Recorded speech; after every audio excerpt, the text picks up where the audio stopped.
The following is a production of DallasCowboys.com and the Dallas Cowboys Football Club. How about them Cowboys? Yeah! Go Cowboys! Let's go, baby! Are you ready for a break? Yes. Are you ready for a break? Absolutely. Ready for a break? Yeah, and so much for that. It's time for The Break on DallasCowboys.com We were on the break! with Ambar Garcia, Bryan Broaddus, Nick Harris, and Derek Eagleton. Hey guys, welcome back to another episode of The Break presented by LG. And we are here with Nick and Bryan. How are you guys feeling? Tomorrow is the official start of the NFL draft. I know you guys have been working for months for this draft. How are we feeling today? Feeling spacey, if you will. We almost had a disaster. I was telling these guys before we got on the show. I'm a work from home individual now, and so I've found that I cannot actually work from home. So I go to a coffee shop nearby, and I was like, you know what? I'm gonna get started about 10 a.m. this morning. I got a lot of things to do today. Get ready for the draft tomorrow. So I'm on my way to the coffee shop, and I get the little email notification from Chris Beam that the break is starting in 30 minutes. And I was like, oh yeah, today is Wednesday. I do have a show every Wednesday at 10 a.m. and I've had it for the last year. And yeah, I made it. So I'm in a hoodie and sweatpants, but I am here, technically working from home at the moment. Well, we're glad you made it. Otherwise, I would have seen Derek fuming with heat, steam No, we'd have pulled it coming off, out. Yeah, we'd been fine. All right, well, let's get started. We're gonna just wrap up everything pre-draft, talk about what you guys are expecting, who are your final top guys and names that you're looking at as of today. And before we get started with that, yesterday there was the famous annual pre-draft press conference that the Cowboys hold. It was Will McClay, Stephen Jones, Jerry Jones, and Brian Schottenheimer speaking to the media. And while that was happening, I wanted to bring something that happened yesterday. We saw a sighting of Stephon Gilmore, former cornerback that played here with the Cowboys for a couple of years. I don't remember how long. Just 1 year. Just Yeah. 1 year. Yeah. And then that popped a lot of questions like, okay, what is he doing here in the building? Are the Cowboys looking to sign the guy and bring him back? We know the need and necessity that the Cowboys are currently having at the cornerback position. So any reports on what's going on there, what is expected, and why he was here in the building? Yeah, the Cowboys didn't know. So there's a lot of things that happen here in the Star. There's businesses on the other side, Yeah.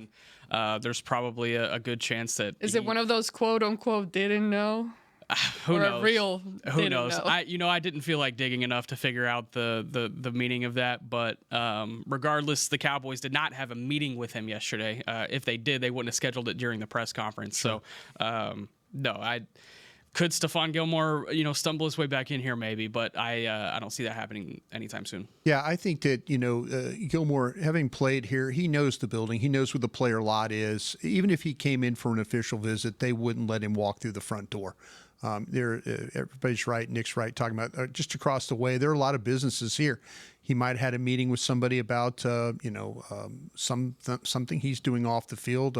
And so that would be, I think, what would bring him here. But, yeah, the player entrance is completely different from the main entrance. And then he would probably be walking with somebody if he came in for, say, a physical, for a workout. He would leave from a different entrance. And then so that, to me, I think was just him probably, coming by, doing some business. And then it kind of ended up that everybody happened to be in the media room, which is right there off the atrium. It's completely glass, so you can see people coming and going. And I just think our media got an eye full of a former cornerback here and had to scramble around a little bit to kind of figure that out. And then from those conversations that happened yesterday, there's still a lot of talks and questions about whether or not the Cowboys are willing to trade and trade conversations. Are they willing to trade up, back, and get some more picks? How are you guys currently feeling in that regards? We know based on history, like Jerry Jones, he's not afraid of making any kind of trade. And this offseason, during free agency, we've seen a lot more trades happening that the Cowboys have made for veteran players to add to their roster. How are you guys feeling about heading into the draft? Are you guys expecting a trade to happen? I think if one is there, it certainly could be on the table for them. I think this team wants to trade back from 15 and acquire some more capital, or excuse me, trade back from 12 to acquire some more capital. 15 happens to be an option for them, I think. Got to get that thing to Atlanta, huh? Atlanta, yeah. Atlanta doesn't have many picks, but they're looking to come up. So I don't know if that would factor in future picks or whatever else. But Cowboys need picks this year. I'm looking at Atlanta at 15, Seattle at 18, Denver at 20, and Houston at 25. I think those are some opportunities that could potentially, present themselves to jump up. Even the Chiefs, all the way back in the back end of the first round, I wouldn't be surprised if they pony up some major capital to come up and take an offensive lineman if one slips. But, obviously this team could use an extra day 2 pick, a lot like it was last year. If that phone rings, then sure, Jerry Jones will pick it up and see what the offer looks like. But also another thing to factor in is there are not a lot of teams looking to trade up this year necessarily, and there are a lot looking to trade back. How does that affect the market? You might not get the value for your pick. We've talked about it on the draft show. Brian has mentioned it. You want to get that value for your pick. There was a report that came out this morning that a lot of these draft day first round type trades are being offered for about 70 cents on the dollar, and so you want value for that pick if you are moving back. Yeah, I think there's a couple of different things that we can focus on. And Nick took the draft route as far as tradings. And Jerry Jones mentioned it yesterday, and we've been pretty adamant about that throughout, whether all the platforms we're on. The Joneses are not interested in picking up the phone. They're only interested in picking up the phone if, in fact, that someone is calling them. And I sat in that war room with them for 6 years, and kind of always were thinking, well, maybe we should be a little bit more aggressive here. Maybe we should try and do that. But they're pretty much set on if the phone is you're calling them, they're willing to deal with you. They're not really interested in calling you and trying to not get value for their pick. So that's something that Jerry Jones was really adamant about, and it's just again something that we've talked about a bunch before he even said that. The Cowboys are interested in you call them. They're not going to call you. Now, let's focus on the other end of it. They were talking about substantial names or potential names that could be trading. I have a gang of 7 that I like to call around the league, some general managers, some directors of player personnel who live and die with these moves every day. Names I started to hear about, and listen, these are kind of Cowboys fits. Will they do these names? I don't know, but these are names that my gang of 7 was talking about. Available players, Jair Alexander from the Green Bay Packers, we're talking about him. Jalen Ramsey was a name that was mentioned, as well as a guy that you could absolutely have. Travis Etienne, the running back, was a name that was mentioned here. George Pickens was a name also from the Pittsburgh Steelers. And then also Jameson Williams of the Detroit Lions. And I was hearing that he was available for like a 3rd round pick. So those are names. Now, will the Cowboys do that? Jerry talked about, in the walk-off. I believe Nick even tweeted about it, talking about that the Cowboys were looking at some possibilities of making some moves. Will it happen? We'll see. But these are the types of names right now that are being floated in the market. Well, as far as, and I know it's probably unlikely how Nick just said that the Cowboys would trade up, but is there a player that you would trade up for, and how high would you guys go? I mean, for me, it would only be if Travis Hunter somehow slips to like 7 or 8. Other than that, I'm not trading up in this draft. I don't think this team has any business doing so. Yeah, I think the one player we were trying to, in some of our, again, platforms that we've tried to think about, Travis Hunter, for a lot of us, is the number 1 player on our board. If you stack your board 1 to 150, he would likely be number 1 on a lot of boards. And so if, in fact, and right now he's not going to go 1 overall. Now, he probably can go 2, but what if he were to get to the Giants at 3? What if he was to get to New England at 4? Would you then consider moving up to go that? And the way that Nick is kind of talking about this, that moving up might not be as harsh as we've seen in the past. And so teams might be willing to come out of there. But again, you want value for your pick.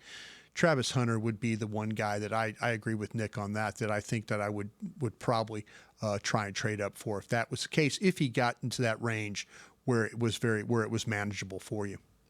Okay, now let's jump into a bunch of random questions about the draft. Is there a position that you guys would walk out of the draft feeling like, and I'm speaking on day one, first round, that if the Cowboys were to select this position specifically, you guys would be like, what are we doing here? What is going on? Or would you feel that at that position you pretty much hit the nail in the head with whoever you pick? Nick, I'll take this one, because if you look at this morning and Peter Schrager from ESPN, who's a very respected insider around the league, he was with the league, with their television program and stuff like that, the NFL Network and things. So very respected guy. Put out a mock draft today where he had Mason Graham, the defensive tackle from Michigan, going all the way past the Cowboys to 13. And then the Cowboys were taking Tyler Booker, with McMillan also being on the board. It kind of threw me for a loop a little bit there. But if all of a sudden you're in a situation now, Nick, I'll ask you this question too. Would you feel good about Mason Graham, being that he's like a 3 technique, but could play the 1 technique, with you signing Oso Digizua? Would you feel that that's a good pick for the Cowboys to do? And I'll also throw Walter Nolan in that group as well, where is 3 technique now out of question for this football team with what the additions, like I say, the signing of Osa, Solomon Thomas coming on board? Are you out of the 3 technique business? Yeah, I think if it's a situation where Mason Graham is there for you at 12, then I think that phone's going to be ringing a lot more, and you have something pretty to dangle in front of them rather than potentially getting 70 cents on the dollar. I don't see a need Should for you Mason pick him Graham then? on this team. Okay, I don't believe so. And I don't see a need for Mason Graham on this team. I would see a need potentially, even if this means trading back to where you don't have any first-round grades anymore and you're at 20. I think that would be worth it to pick up an extra pick in this sense. Okay. So you would feel like me personally, I don't think the one position that I kind of felt that, and that's why I brought up the defensive tackles, was because I kind of feel like, unless it's a 1 technique, but I don't see them taking a 1 technique unless you want to play Mason Graham, who could play the 1. I mean, he lost a ton of weight to, there were questions about him at the combine that, his workout was not going to look good. And so he lost a ton of weight to try and make himself more agile, more, flexible and all those things. But when he plays like at 320 pounds, which we had him, he's kind of a different player that way. So maybe that was thinking he's a 1, but with a little bit of a lighter guy, he would probably be a 3. But do you think he can be a 1? It'd be incredible to have him next to Osa. But do you feel that's the way? I just think tackle might be that position where I kind of feel that might be a little bit of an issue there. I mean, he does have some mental attributes that I think would work at the 1. He's got high IQ. He's got a high motor. I think he's got some game traits as well. He's flexible. He gets low. You're talking about low man winning in that interior. He does get low. And I think he'd be able to still get low against shorter centers if that's the case. He didn't face a ton of double teams last year, so he was lined up one-on-one with guys quite a bit. He would have to battle that, especially if he had to make a position change to the 1 tech. But I think he's quick enough. It would work out. I mean, this was a heavyweight wrestling champion back in high school at Anaheim Servite High School. Oddly enough, we graduated high school with Tedoroa McMillan. So I think it would be a fascinating, decision to make between 2 Servite guys. I think that would be fascinating. All right, let's take our first break. When we come back, we'll keep talking about the draft and give out some more names of who are some guys you guys should be looking at headed into not just the first round, but also the day 2 and day 3 of this NFL draft. Todd thought it would be secure to jog in the cheetah savanna.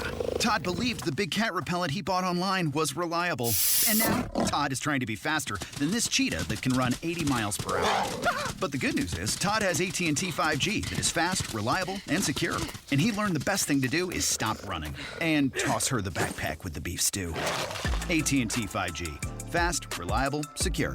5G requires compatible plan and device. 5G may not be available in your area. See att.com/5G for you for details. It's the official men's skincare brand of the Dallas Cowboys, Jack Black. And right now, Cowboys fans can get 15% off their $75 order. Plus, because every deal needs a playmaker, your order will include a free 5-piece skincare set and free shipping. The Jack Black Playmaker is 4 of Jack's favorites and a full-sized intense therapy lip balm. Make a play for the Playmaker at getjackblack.com/Cowboys with the code CowboysVIP. That's getjackblack.com/Cowboys with the code CowboysVIP. Don't put off getting your oil changed, Dallas. Take 5 Oil Change, a proud partner of the Cowboys, is faster than you think. They're so fast, you don't even have to get out of your car. You can take advantage of Take 5's Stay in Your Car 10-minute oil change at any of their locations across the Dallas area. And remember, at Take 5, you stay in your car because they're faster than you think. That means you won't even have time to show off your best touchdown celebration. Take 5, the official oil change of the Dallas Cowboys.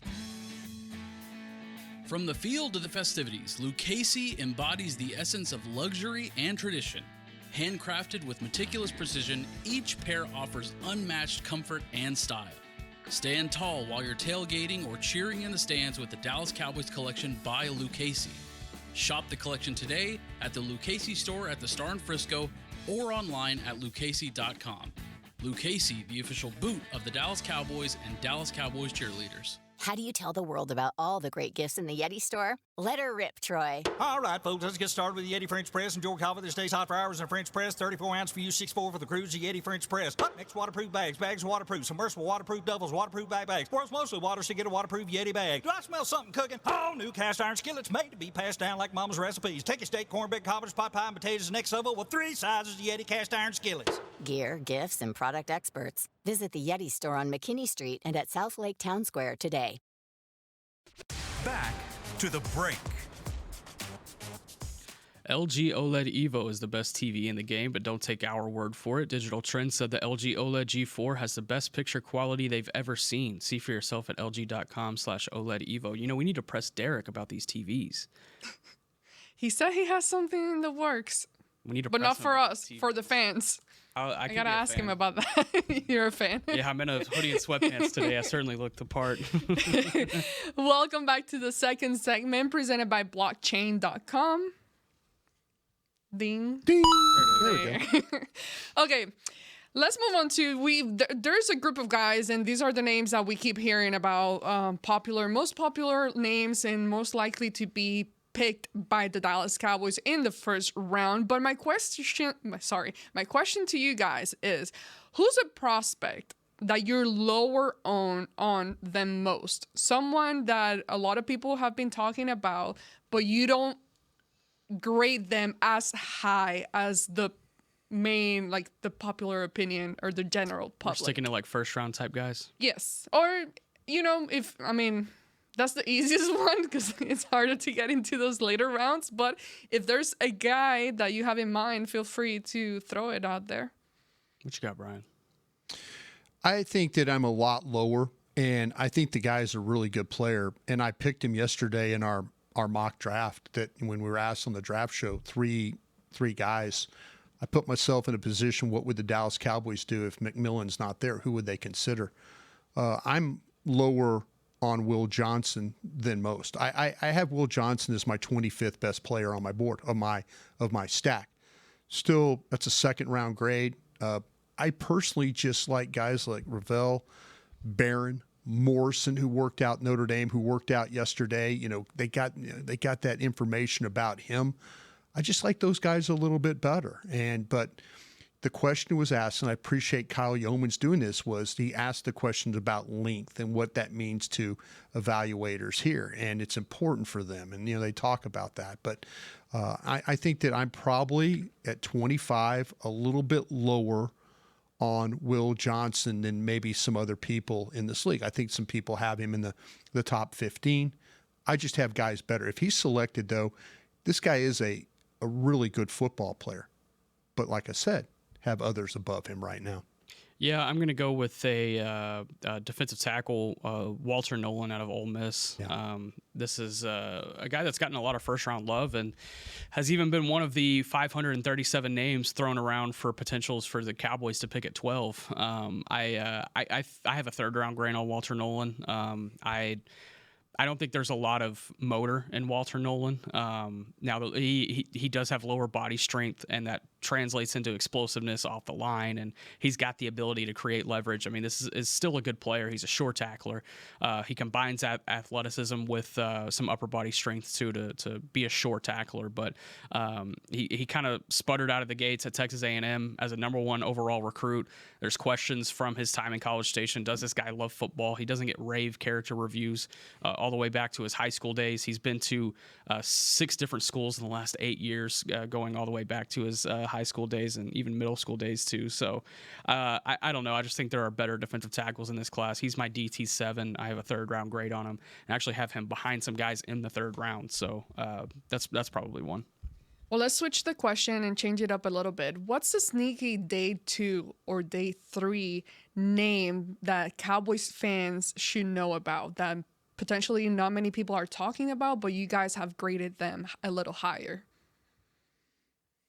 Man, you're putting us on the spot here. Do you think would you look at the running backs? I know we've talked about a lot of different running backs, but the name that keeps popping up, and he's a really good player, is our running back from Virginia Tech. Absolutely. Tootin. A lot of people have talked about Tootin. Yeah, but have they talked about him? I think we've talked about him more as a third-round guy, but there seems to be some buzz about him being a second-round guy. Gotcha. That to me, like I say, I would see him more as a third. Yesterday again in our mock draft for the draft show, I picked Henderson. Now, do I think Henderson's going to be there? Probably not. But I'm going to take a chance that maybe that he gets through to you at 44. I would absolutely love. But I think when you start to, there's been other names that we've talked about, and the Cowboys brought him in for a 30 visit, and this is to get to know this guy. On my book, he's kind of in that slotted with Sampson from Tennessee and guys like that as a third-round guy. Could he get taken at 44? Absolutely. That's. Again, that might be a guy I have a little bit lower on my board, but I could see the Cowboys absolutely taking him at a guy maybe a round earlier than what I would take him. Again, you're kind of putting me on the spot here. I'm going to go with no, you're all right. I'm going to go with Fadil Diggs, edge rusher out of Syracuse, 6'4", 257. Originally began his career at Texas A&M. He's a versatile guy. He's played up and down the line. He's even played some snaps in the box too. He played almost 25% of his snaps off the ball last year. He can do a lot of different things for a defense. He's a defensive chess piece. I have a late third-round grade on him, and I think this will be a guy that's available on day 3, and it could certainly make sense for a team like this that is definitely hunting down a bigger set type of edge. And if they don't get that guy in the first couple of days, I think Fadil Diggs makes a lot of sense if he's there in the 5th. And I know when you guys are looking at the draft for so long, or looking at all these college players and prospects, sometimes you end up falling in love with a player that you really, really like. And it doesn't necessarily mean a first-round grade. It's somebody that you just see a lot of potential. And I was trying to Google the word, but is it pet cat? Or what's the word? Okay, I could not. It's 2 words, but yes, you're right. Pet cat. Pet cat, 2 words. Okay. I was Googling and it was starting showing MRIs and CAT scans. I'm like, what is going on? But who would you say? Who's the name, the guy that would be your pet cat for this year in this draft? Oh, man. I feel like this is the second year in a row that I've had a running back as my pet cat, and I know we just brought him up, but Bashul Tootin out of Virginia Tech. I mean, he's been a guy that I've ridden with throughout this draft process, and I know I've mentioned quite a few running backs that I love, but he's certainly one I think I would take, and I'll just give you another one on the other side of the ball just for toots and giggles, if you will. See what I did there? I like. Riley Mills, defensive tackle out of Notre Dame. Not necessarily for this team, but just in general. He's a 3-tech that played for Notre Dame last year. He got hurt towards the end of the season, so you didn't see him in the college football playoff, which is unfortunate. But he has 3-tech, 5-tech versatility. I think he has rare strength at 6'5", 296. He's athletic. His pass rush begins with his hands, and he gets into the backfield. Had 7.5 sacks in 12 games last year coming out of the defensive interior. There's a lot of pass rush upside. There are teams that look for these pass rushing interior defenders that can create some trouble from the interior to open up their edge rush guys. I think Riley Mills would be that type of talent. He's been a guy that I've really fallen in love with over the course of the last month or so. Yeah, I think my guy would be Carson Schlesinger from UCLA, the linebacker. I absolutely love the way that he plays. You're watching this guy, and he was in the 220-pound range. He's bulked up a little bit to 242 at the combine, but he's kind of a throwback in the way he plays. I mean, he didn't at the time when you're watching the tape, he didn't have really true bulk. His instincts, his toughness as a run defender is really, really good. He can play downhill. He tackles well. And you watch him play. He can play in coverage. He could blitz. There's some complete elements to his game as a linebacker. And, maybe the Cowboys were a year or a draft early with taking their Notre Dame linebacker last year. I think this would have been a guy that, when you look at Carson Schlesinger, for me, I fell in love with the game. I couldn't believe a guy that was playing at 220 pounds played with the physicality and the instincts and the downhill ability that this kid had. He went from like being a guy that maybe not many were talking about, maybe a third-round guy. He's going to probably get taken in the second round early, but just because of the things that I talked about, the traits. I got to throw another one out there. This is probably outside of the top 20. This is probably my favorite player in the class is Maxwell Hairston, corner out of Kentucky. Yeah. Speed, acceleration, physicality, ball hawk ability. It's all there. He's got a slender build, but he's a solid tackler, and I think there's more room to fill out his frame with that slender build. But he can still play the run effectively as well.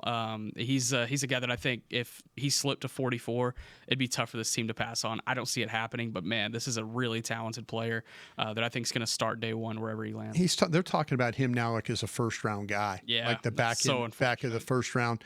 Amber, I know you probably have another question. If Nick's going to throw more guys in there, LaQuinton Allen from Syracuse, and if you watch him play, there's some violence to his game. He's a running back that when he takes the handoff, he is going north-south in a hurry, and he is a guy that. When I always say this about a runner, and he does not really make anybody miss. He is going to run until he hears glass break. That's how his style is. He's just going to run into people, run over people, bounce off people. He's super tough. He doesn't with all the carries and that he has. They say, well, he's put the ball on the ground a little bit, but all of it has been really because of second and third contact with him. He's always fighting for extra yards. He's tough around the goal line, and he catches the ball really, really well. So here's a guy that kind of like Smith from SMU at running back, who was a converted wide receiver to running back. You're looking for these running backs that have the ability to catch the football. Really kind of the opposite of what Tootin, who we talked about earlier, though.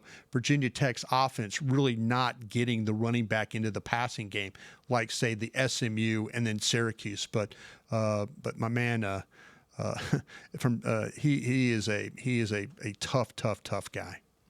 Let's go ahead and go to our final break. When we come back, I have a bunch of fill-in-the-blank questions for you guys relating the draft after this break. If you can't be at the stadium, there's no better way to watch your Cowboys than on an LG OLED Evo TV. That's because everything you see is more lifelike. Every play, every hit. I mean, you might as well be on the sidelines. That's how clear it is. It's all thanks to LG's legendary technology. Perfect black, over 8.3 million self-lit pixels. No one comes close. LG OLED Evo is the best TV in the game for a reason. See for yourself at lg.com/OLED Evo. They say champions are remembered, but legends are never forgotten. United Ag and Turf offers a winning lineup of John Deere equipment built to tackle any challenge on and off the field. Legendary John Deere tractors, combines, residential mowers, commercial mowers, compact construction equipment, Gator utility vehicles, and a full line of golf and sports turf equipment. United Ag and Turf, the official Ag and Turf equipment supplier of the Dallas Cowboys. Visit UnitedAgAndTurf.com to find a location near you. If you shout, "How about them Cowboys?" you have that undeniable passion that's the heart of Cowboys Nation. And if you like to drink Dr. Pepper, you love the unique blend of its 23 flavors. Together, your one-of-a-kind fandom paired with the one-of-a-kind taste of a delicious ice-cold Dr. Pepper is the game day lineup that can't be beat. Better yet, gather your Cowboys and Dr. Pepper fan friends to watch the next game and crack open a delicious ice-cold Dr. Pepper for everyone. The wins will be even tastier. It's a pepper thing. And we're going to overtime. Erica, how much have I spent on concessions? For questions about their money, Dallas Cowboys fans can turn to Erica, the virtual financial assistant in the Bank of America mobile banking app. Learn more at bankofamerica.com/Erica by your side. Bank of America, official bank of the Dallas Cowboys. Erica responses may vary. Digital tools featured require downloading the mobile banking app and may only be available on select mobile devices. Erica is a mobile feature only available in the English language. Your chat may be recorded and monitored for quality assurance. Message and data rates and additional terms may apply. Bank of America, N.A., member FDIC. Todd thought it would be secure to jog in the cheetah savanna. Todd believed the big cat repellent he bought online was reliable. And now, Todd is trying to be faster than this cheetah that can run 80 miles per hour. But the good news is, Todd has AT&T 5G that is fast, reliable, and secure. And he learned the best thing to do is stop running and toss her the backpack with the beef stew. AT&T 5G. Fast, reliable, secure. 5G requires compatible plan and device. 5G may not be available in your area. See att.com/5G for you for details. Back to the break. AT&T, connecting changes everything. That's right. It's so spiritual. Okay, let's get right into it. Fill in the blank type of questions. If Dallas doesn't draft A or N by day 2, we've got a problem. Corner is it for me. This team has a very glaring red light at corner. I think bigger than any other position. They only have one starter that's ready to go to start the year. I mean, there's confidence in this building about Kyer Elam, but Kyer Elam also hasn't touched the field for this team yet. So they got to get a corner on the first 2 days. How about one technique? You looking at that at all? More than receiver? I understand where you're coming from. Yeah. To me, there's two positions I really think. I think they probably feel like that they could play with the receivers they have. Mm-hmm. But me personally, I would think runner. I mean, I know this running back group is deep, but I'm trying to get that, to me, what I on my board would be the upper echelon type of backs. I think there's some good backs, but I think there's 3 positions you could look at and say, Nick's right about the corner, but the one technique running back and corner would be, I think that would be the 3 that I would look at. But for sure, that one technique is kind of a scary thing right now. One caveat in this whole ordeal, especially when you factor in the glaring needs going into the first 2 days, is that all of our boards just kind of got blown up yesterday when Jerry said that they were working on 2 substantive trades, because that could factor in at any position. And if they go into day 3, say, without a receiver, without a corner, who's to say that they aren't working on something to fill that need on the back end? Yeah. I'm not confident that it would be for more than like a 5th or a 6th round pick, and it would be another Kyer Elam type of addition, but maybe just kind of rationalizing that's not what substantial could happen. Then. That's not substantial. I mean, giving up a day 2 pick, that would be substantial. Yeah. All right, the position that will define this draft class for the Cowboys is the position. Probably the running back. Yeah.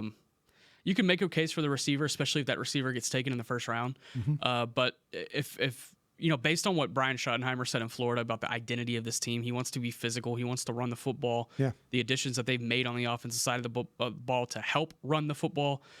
This running back that gets drafted to this team, whether it be 1st, 2nd, 3rd, 4th, 5th, whatever, he is going to be a feature part of this offense. And it's like Ezekiel Elliott in 2016. I know he was the 4th overall pick. It's much different. But even in a draft class with Dak Prescott, he was the identity of that draft class. And, it's going to be a similar type feel this year. There's going to be a lot of eyes on whoever that running back is that comes in. Cowboys got a real big dose of reality last year when the running backs that they went against. When you talk about Henry and then you talk about Saquon Barkley. And Jerry even mentioned that opened their eyes to what they need. So I think Nick's absolutely right. I think the running back here could very well define, how this offense is going to be going forward. If we draft blank, Cowboys Twitter or X will melt down. Is it not? Will Johnson because of Brian. No, it's I think I think there's a lot of possibilities here.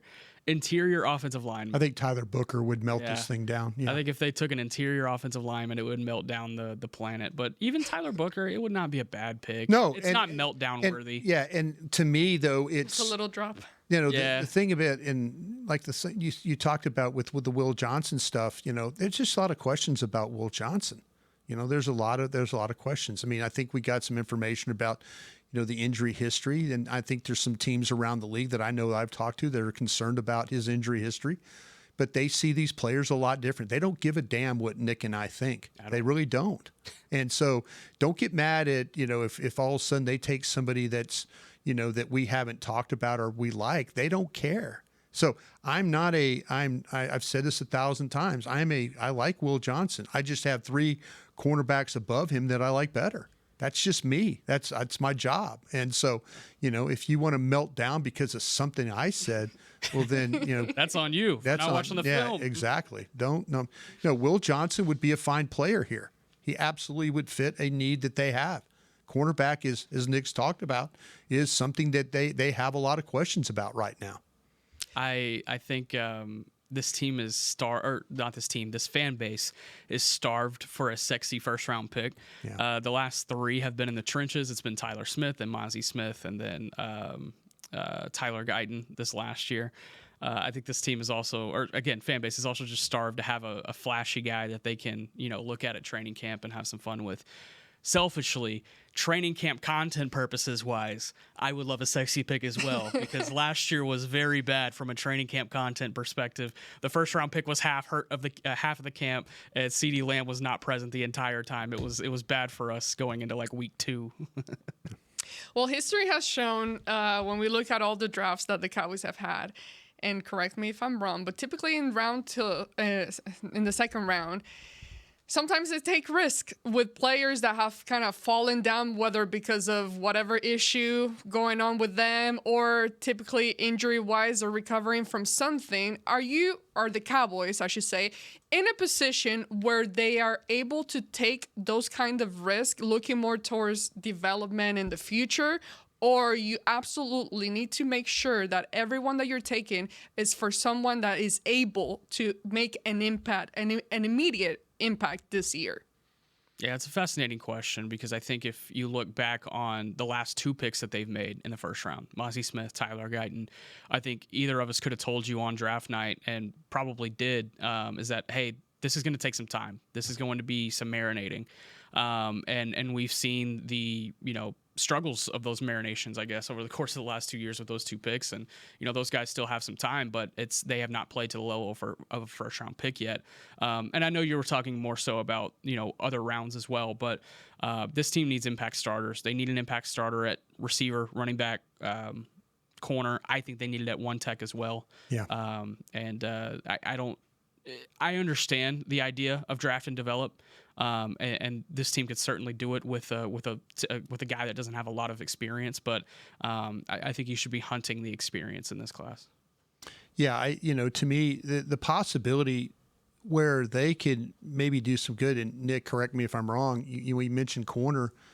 Could Ravel from East Carolina, could Morrison, both first-round guys on a lot of people's boards, could they end up at 44? Could they be those impact-type players? Could you get a starter at 44 at corner, a guy that, in my opinion, like I say, I know Morrison, probably not a first-round grade on your board, but on my board he is.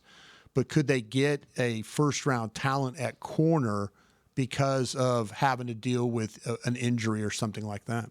Yeah, and that's certainly a possibility. Ravel would be a fun one. And when he gets fully healthy, it'll be an impact player on this team. But you would have the same issue you had today if you did draft Ravel, is this fact that you don't have 3 starting corners ready to go to start the season. You would almost certainly have to double dip at corner later in the draft just to have another body there. But I think for the long term, a Ravel guy could certainly work, and not only off the injury, but one year of starting experience in the American Athletic Conference. There's going to be a jumping competition for him. There's going to be some development there, but the upside is super, super large. Well, as we begin to wrap up this conversation, we can always talk about what we prefer and what you guys like and all that, but looking at through the lens of the Dallas Cowboys and what they typically do, what is the most Cowboys type pick in this draft? In what sense? As far as player-wise. What player best fits the bill for how they usually draft? Yes. Because usually they... You know what? I think I'm confused by the question. I'm sorry. No, basically, I might be you always have your pick, your guy that you like, but it's like it doesn't necessarily align with what the Cowboys would do necessarily. So that's what I'm saying. It's like aside from your picks, what you guys have given me, guys that you like headed into this draft, but when you look at from their perspective and what they typically do, what is looking through their lens, the type of player that they would be more towards picking. It's funny because this is a guy that I think has been thrown around quite a bit. And you think about the success that the Cowboys have had in the first round on the offensive line over the course of the year. Josh Simmons kind of feels like a Cowboys type pick. That's exactly who I was going to say. I was going to see if you were going to do it. But yeah, Josh Simmons from Ohio State. This is my favorite offensive lineman in the draft. I mean, I have him as, if you look at, again, at my stack, which is, it's important to me, the Cowboys can care less about how I see these guys. But, when you start to talk about this player, and I'll tell you, I'm in the top 5 when it comes to my stack. So I think that much of this player. And that would be a guy to me that, he's coming off the patella. Okay, so, we're talking about that whole thing with the knee, but you watch this guy play. There's a lot of questions about these offensive tackles. There's questions about Will Campbell, M'Boue, guys like that. There's questions about, with Banks at Texas. To me, when you watch this guy play, if he did not get hurt, he'd be the first tackle taken off the board. All these other guys, the Campbells and all, but that would be very much a not a pick that everybody's kind of worried about him maybe being healthy enough. But that's the kind of pick that they look at, well, maybe the guy's a little banged up, but here's the value. This guy, you could hit on this with this player. But yeah, Josh Simmons would be that guy for me. I tell you, if this team did draft for Josh Simmons in the first round, there would be such a fascinating discussion to be had in that Thursday night press conference with Jerry, Steven, and Will McClay and Brian Schottenheimer. It's like, what the hell are you going to do with him? Because you have your left tackle that you drafted in the first round. Play him at left tackle. I don't have your time right for tackle. I don't have time for You ain't got time for shenanigans. I do not have time for feelings here. They would basically have to say, hey, we're going to have to give up on one of these tackles. I mean, they would have to say it. Yeah, and you know what? And then you let him compete. You just move Guyton over to right tackle, and he competes with Steele, and then away you go. And if he's good enough to compete, and he's one of maybe he wins the job, or maybe it gives you the flexibility where all of a sudden he comes with the attitude like, okay, I'm not going to be, I'm going to work hard. I'm going to do things. I'm going to do what they asked me to do. I'm going to be ready. I'm going to, all the experiences that I had in the past, I'm going to put behind me, and I'm going to go forward. He could be that, or he could just kind of just keep the same type of attitude that he has right now, and then not beat Steele out, and then he could go on and be a guy that we never talk about again.